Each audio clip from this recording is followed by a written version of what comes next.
देवता मन ही मन सोचने लगे, भक्त वत्सल भगवान की यह कैसी अभूतपूर्व प्रेमाधीनता है।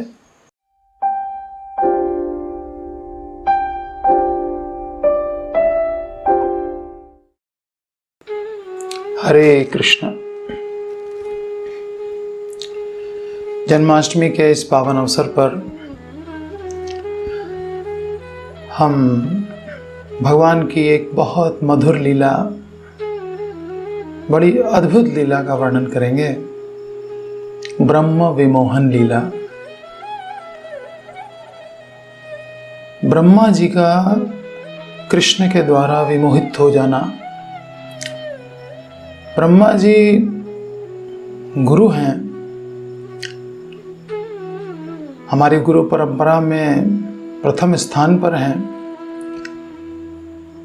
अब गुरु अगर मोह में पड़ गया तो शिष्य की क्या दशा होगी।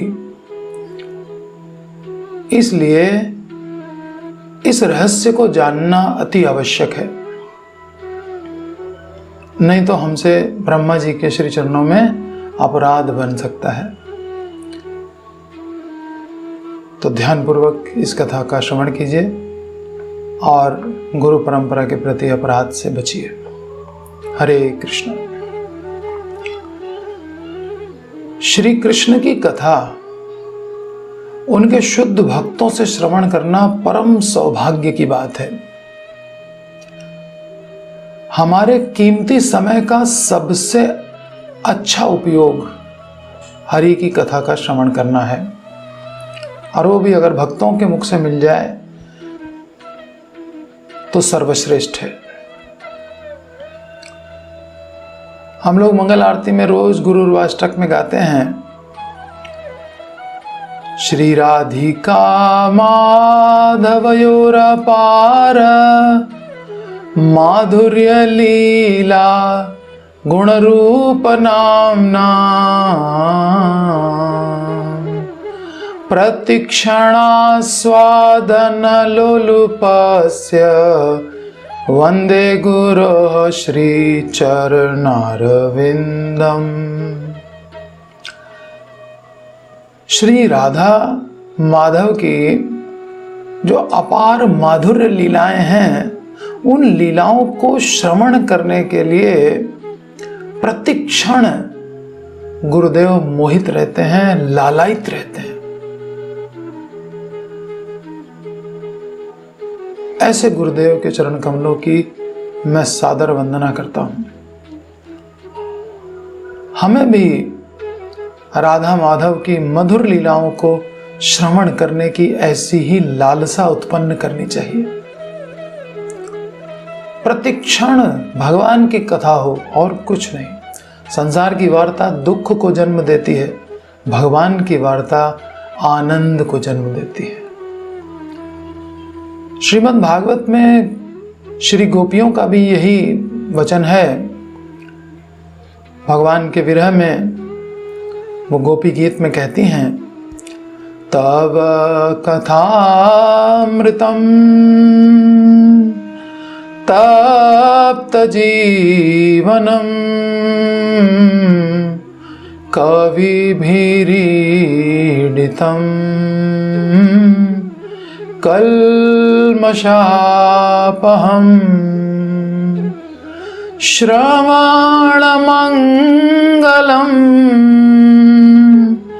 श्रीमदाततं भुवि गृह्णन्ति ते भूरिदा जना। गोपियां कह रही हैं कि हम तो आपके विरह में कब के मर गए होते, लेकिन आपकी कथा अमृत के समान है। ये जो हम लोग आपस में आपकी चर्चा करते रहते हैं, इस अमृत के कारण ही हम अभी तक जीवित हैं। और जो लोग इस कथा का वितरण करते हैं निस्वार्थ भाव से, उनसे बढ़कर के वदान्य, उनसे बढ़कर के देने वाला दाता और दूसरा कोई भी नहीं है। गीता में भगवान श्री कृष्ण भी महात्माओं का लक्षण बताते हुए कहते हैं, मच्चित्ता मद्गत प्राणा बोधयन्तः परस्परं कथयन्तश्च मां नित्यं तुष्यन्ति च रमन्ति च। मच्चित्ता मद्गत प्राणा, मेरे भक्त कैसे होते हैं? मच्चित्ता, उनका चित्त मुझ में रमण करता है। मद्गत प्राणा, मेरे बिना वो अपने प्राणों को धारण नहीं कर सकते। बोधयन्तः परस्परम, वो जब भक्त आपस में मिलते हैं या किसी से भी मिलते हैं तो केवल कृष्ण की चर्चा करते हैं। कथयन्तश्च माम नित्यम, नित्य मेरी कथा का ही वर्णन करते रहते हैं। और तुष्यन्ति, अपनी साधना पूरी करके उसी में संतोष का अनुभव करते हैं। और रमन्ति च, जो उनकी भावी सिद्ध अवस्था है, जब वो भगवान को प्राप्त कर लेंगे, भगवान के धाम में प्रवेश कर जाएंगे, उसको सोच सोच करके रमण करते हैं, अर्थात बड़े आनंद में रहते हैं, उत्साह में रहते हैं। तो जो भक्त हरि कथा को लगातार सुनकर भी हमेशा उसमें नयापन अनुभव करता है, जैसे उसने वो लीला पहले कभी सुनी ही ना हो, वह प्रेमी भक्तों में सर्वश्रेष्ठ या भागवतोत्तम कहलाता है। सबसे बड़ा भागवत है वो, जो भगवान की कथा में हमेशा नएपन का अनुभव करता है। महाभाग्यवान है वो। जैसे एक कामी पुरुष सदा स्त्रियों की चर्चा करता है, उसी प्रकार से भक्तों को भगवान की कथा बहुत प्यारी लगती है। उनकी वाणी, उनके कान, उनका हृदय सब भगवान के चिंतन में सदा रमे रहते हैं। आज की कथा अत्यंत गोपनीय है, फिर भी गुरुजन अपने अनुगत प्रिय शिष्य को अति गूढ़ से गूढ़ विषय भी बता दिया करते हैं।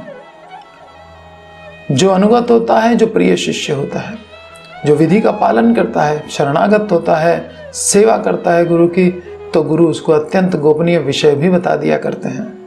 आज हम पर गुरु परंपरा की अहेतुकी कृपा हुई है। योग्यता तो नहीं है, परंतु गुरु परंपरा अत्यंत दयालु है, इसलिए उन्होंने ये रहस्य प्रकट किया है ब्रह्म विमोहन लीला का। तो अब एकाग्र चित्त से इस कथा का श्रवण कीजिए। भगवान श्री कृष्ण मृत्यु रूपी अघासुर के मुख से बछड़ों तथा ग्वाल बालों की रक्षा करके उन्हें यमुना तट पर ले आए, यमुना पुलिन पर ले आए। यमुना पुलिन स्वभाव से ही सर्व मनोहर है, सौंदर्य राशि से सदा शोभायमान है, लेकिन कृष्ण के आने से तो मानो वो और भी सुंदर हो गया है। यमुना तट की भूमि सुशीतल जल कणों से भीगी हुई है। उसकी बालू कपूर के चूरे की तरह लग रही है, कपूर चूर्ण की भांति स्वच्छ और सुकोमल है। पवन के झोंकों से यमुना के जल में खिले हुए कमल के फूल हिल रहे हैं और झूम झूम कर वो अपने पराग कण फैला रहे हैं और सुगंध चारों ओर फैल रही है। उन पर भ्रमर गुंजार कर रहे हैं। तट के वृक्षों के ऊपर शुक, शारी, कोयल आदि पक्षी सुमधुर कलरव कर रहे हैं, बहुत मधुर ध्वनि आ रही है। श्री कृष्ण ने कहा, हे प्रिय सखाओं, देखो यह यमुना पुलिन कितना रमणीय है। ये है एंजॉय करने के लिए, हम लोग के लिए, आज के लिए सबसे बढ़िया स्थान। यमुना में सुंदर कमल खिले हुए हैं, इनकी सुगंध से भंवरे खिंचे चले आ रहे हैं, पक्षी मधुर ध्वनि से गा रहे हैं, चारों ओर कोमल और निर्मल बालू है। ये हमारे खेलने के लिए और हमारे खाने के लिए सर्वोत्तम स्थान है। और देखो, फूलों और फलों से लदे हुए वृक्ष भी किस प्रकार से तुम सब अतिथियों का स्वागत कर रहे हैं, अभिनंदन कर रहे हैं। घने वृक्षों की छाया से युक्त यह स्थान हमारे भोजन के लिए सबसे अच्छा स्थान है। दिन भी बहुत चढ़ा आया है, भूख भी बहुत लग रही है। बछड़े पानी पीकर घास चर रहे हैं, हरा भरा मैदान भी पास ही है, उन्हें चरने दो, हम लोग भोजन करते हैं। ग्वाल वालों ने कृष्ण की बात मान ली, बछड़ों को पानी पिलाकर हरे भरे घास के मैदानों में छोड़ दिया ताकि वे हरी घास चरने के लोभ से दूसरी जगह न जाएं। सब ग्वाल वालों ने अपने अपने घर से अपनी अपनी माताओं के द्वारा दिया गया भोजन, जिसको छीका कहते हैं, उसमें डाल करके लाए थे और उसको पेड़ों पर टांग रखा था। अब सब अपने अपने छीके खोल करके ले आए और भगवान के साथ आनंद पूर्वक भोजन करने लग गए। उनका बैठने की व्यवस्था क्या थी? जैसे कमल की कर्णिका बीच में होती है और चारों ओर सब पहले छोटी पंखुड़ियां फिर बड़ी पंखुड़ियां ऐसे घेरा बनाए होती, तो वैसे ही वन में भोजन के समय ब्रिज के जितने भी बालक थे वो सब कृष्ण के चारों ओर घेरा बना करके बैठ गए और एक दूसरे से सट कर बैठे। बहुत सारे ग्वाल बाल थे, अनंत संख्या बताई गई है उनकी। तो सब कृष्ण के नजदीक रहना चाहते हैं, इसलिए सब बहुत सट करके बैठे हैं। सबकी आंखें आनंद से खिली हुई हैं। सबकी इच्छा थी मैं कृष्ण के सामने बैठूं, और सबकी इस प्रेम भरी इच्छा को देखते हुए उस समय श्री कृष्ण के मुख और सारे अंग सब दिशाओं में प्रकट हो गए। ये है श्री कृष्ण की सत्य संकल्पिता शक्ति। सत्य संकल्पिता शक्ति, उनका अचिंत्य वैभव, ये हमारी सोच के परे है कि एक व्यक्ति के मुख और उसके सारे अंग सभी दिशाओं में हो जाएं और प्रत्येक बालक ये महसूस करे कि कृष्ण उसकी ओर मुख करके बैठे हैं। इससे सभी गोप बालक यही समझने लगे कि कृष्ण केवल मेरे सामने ही बैठे हैं, अन्य बालक तो या कृष्ण के पीछे हैं या तो बगल में हैं। अब भोजन निकाला गया। भोजन को परोसने के लिए पत्तलें चाहिए। किसी ने पुष्प की पत्तल बना ली, किसी ने पत्तों की बना ली, किसी ने फलों से ही पत्तल बना ली, किसी ने छीके को ही अपना बर्तन बना लिया, कोई वृक्ष की छाल निकाल करके ले आया, और किसी को कुछ नहीं मिला तो एक चिकना पत्थर उठा लाया, उसी पर अपना भोजन रख करके और भोजन करना शुरू कर दिया। कृष्ण के साथ सभी ग्वाल बाल एक दूसरे को अपने अपने घरों से लाए हुए जो अन्न था, व्यंजन थे, उनका स्वाद दिखा दिखा करके भोजन करने लगे। वे परस्पर कहते, हे कृष्ण, हे सुबल, हे श्रीदाम, इसका स्वाद देखो कितना मधुर है। इस प्रकार एक दूसरे को चखाकर स्वयं हंसते हुए और दूसरे को हंसाते हुए भोजन करने लगे। भोजन का आस्वादन कर रहे हैं कृष्ण, भोजन लीला में मग्न हो गए ग्वाल सखाओं के साथ। अपने लड्डू, मिठाई, पकौड़े, शाक आदि जो कुछ भी वो खाते उसके स्वाद का अनुभव करते, और अनुभव करने के बाद कृष्ण से कहते, हे कृष्ण, हे सुबल, हे श्रीदाम, मेरे लड्डू और पकौड़े देखो कितने स्वादिष्ट हैं, मैया ने कितना अच्छा बनाया है, इन्हें खाओ। और कभी कभी वे पकौड़े के अंदर नीम के पत्ते ठूंस देते, या मिठाई के अंदर नीम के पत्ते ठूंस करके और अपने सखा से कहते कि देखो सखा, यह कितना स्वादिष्ट पकौड़ा है, कितनी स्वादिष्ट मिठाई है, लो इसे खाओ। तो उसकी बात पर विश्वास करके सखा खा लेता, और खाने के बाद हा हा हा कितना कड़वा है, बड़ा विकृत मुख बनाता, और उसके विकृत मुख को देख करके सभी बालक ताली बजा बजा करके खूब हंसते और एक दूसरे को हंसाते। इस प्रकार भोजन करते करते एक सखा दूसरे सखा को मार करके भाग जाता। कोई कोई गोप बालक एक दूसरे के ऊपर लड्डू आदि फेंकने लगते, कभी एक दूसरे के सिर पर दही डाल देते, कभी एक दूसरे के सिर पर खीर डाल देते, कभी कोई दूसरे का भोजन लेकर के दूर फेंक देता। इस प्रकार कृष्ण और गोप बालक आनंद समुद्र में डूब करके भोजन कर रहे हैं। जो समस्त यज्ञों के भोक्ता है भगवान श्री कृष्ण, उन कृष्ण ने बालकों जैसी क्रीड़ा करते हुए अपने फेंटे के बीच में बंशी खोस रखी है। कमर में कपड़ा बांध रखा है और उसमें बंशी अपनी खोस के रखी हुई है, और श्रृंग एक डोरी से बंधा हुआ उनके कंधे से एक साइड में लटक रहा है, और दूसरे साइड में बगल में बेंत दबाए हुए हैं जिससे गैया चराते हैं, बछड़े चराते हैं जिससे, और बाएं हाथ में दही से मिश्रित भात यानी चावल और दही उसका कौर हाथ में लिए हुए हैं, और उंगलियों के बीच में भोजन के स्वाद को बढ़ाने वाली चीजें जैसे अचार है, चटनी है या बेल फल है, इस तरह की चीजें पकड़ रखी हैं उंगलियों के बीच में। इस प्रकार वे सब ग्वाल बालों के बीच में कमल की कर्णिका की तरह बैठे हुए भोजन कर रहे हैं।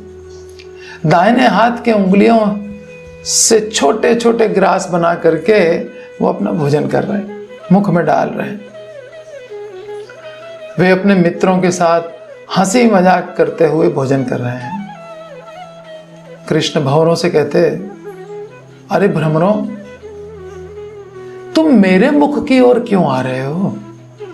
सामने देखो, अति सुकुमार मधुमंगल बैठा हुआ है, उसके मुख का मधुपान करो। यह सुनकर मधुमंगल कहने लगता, प्यारे मित्र, मैं ब्राह्मण का पुत्र हूं, तुम मुझे भ्रमरों से क्यों कटवा रहे हो? लगता है तुम्हें ब्रह्म हत्या का भी कोई डर नहीं। फिर कृष्ण बंदरों से कहते, अरे वन के बंदरों, तुम भूखे लग रहे हो, तुम भूखे हो और मेरे सब सखागण बिना किसी बाधा के निर्विघ्न होकर के और भोजन कर रहे हैं। आना है तो अभी आ जाओ, चुप चुप करके आओ जिससे कोई देख ना सके। उनके हास परिहास को देखकर उनकी सत्य संकल्पिता शक्ति एवं लीला शक्ति भी मानो कहने लगी, भगवान की शक्तियां परास्य शक्ति विविधैव श्रूयते स्वाभाविकी ज्ञान बल क्रिया च। भगवान की अनंत शक्तियां हैं और बड़े स्वाभाविक तरीके से वो अपना कार्य करती रहती हैं। तो सत्य संकल्पिता शक्ति और लीला शक्ति मानो कहने लगी, प्रभु, कौतुक के लिए अर्थात आनंद लेने के लिए, हंसी मजाक के लिए यदि आप भोजन में बाधा डलवाना ही चाहते हैं तो हम उस कार्य के लिए ब्रह्मा जी को लेकर के आ रहे हैं। उस समय ब्रह्मा, इंद्र, वरुण आदि सभी देवता बादलों की आड़ से भगवान कृष्ण की लीला को, इस भोजन लीला को, पुलिन भोजन लीला को आश्चर्यचकित होकर के देख रहे थे। वे देख रहे थे कि समस्त यज्ञों के भोक्ता, जो यज्ञों में मंत्रों से पवित्र की गई हवि को ही ग्रहण करते हैं। हवि वैसे ही पवित्र चीजें होती हैं, तिल होता है, शुद्ध घी होता है, जौ होते हैं, और उसको भी मंत्रों से पवित्र किया जाता है। तब यज्ञ की अग्नि अर्थात भगवान के मुख में उसका ग्रास दिया जाता है। उसको भगवान ग्रहण करने वाले हैं, समस्त यज्ञों के भोक्ता हैं, और वे श्री कृष्ण बालकों के समान एक दूसरे का जूठा खा रहे हैं, उच्छिष्ट ग्रहण कर रहे हैं और खिला भी रहे हैं। कभी वे भोजन की प्रशंसा करते हैं तो कभी वे निंदा भी करते हैं। देवता मन ही मन सोचने लगे, भक्त वत्सल भगवान की यह कैसी अभूतपूर्व प्रेमाधीनता है। ऐसा तो हमने कभी प्रेमाधीन नहीं देखा भगवान को।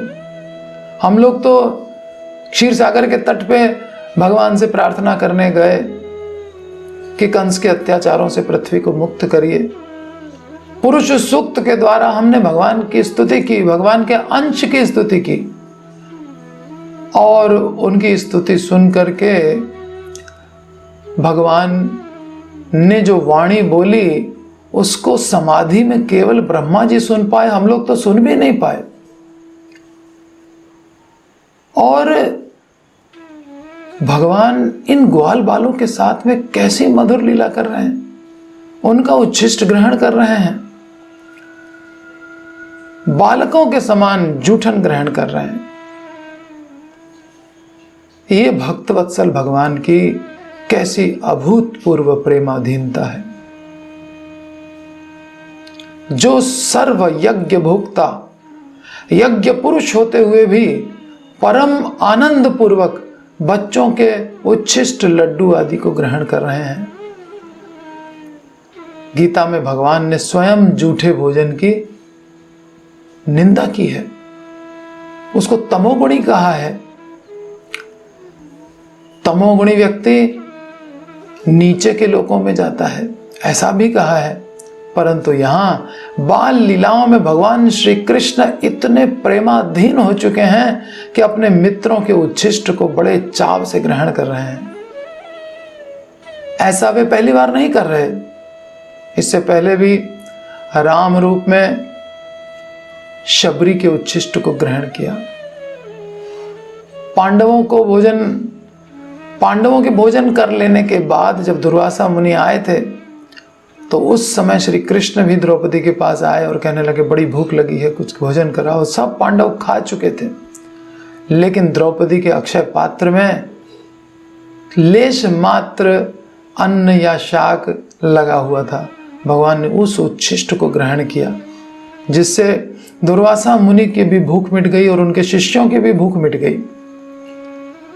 यह उनकी मधुर लीला है, यह ऐश्वर्य लीला नहीं है। ऐसी मधुर बाल लीलाओं के रस में सराबोर प्रेमाधीन भगवान श्री कृष्ण की जय हो, उनके समस्त ग्वाल बाल सखाओं की जय हो, यमुना पुलिन में भोजन लीला की जय हो, उनकी मधुरता में डूबी हुई इस पुलिन भोजन लीला की जय हो। निताई गौर प्रेमानंदे। हरि हरि बोल। जय श्रील प्रभुपाद। हरे कृष्णा कृष्णा कृष्णा हरे हरे, हरे राम राम राम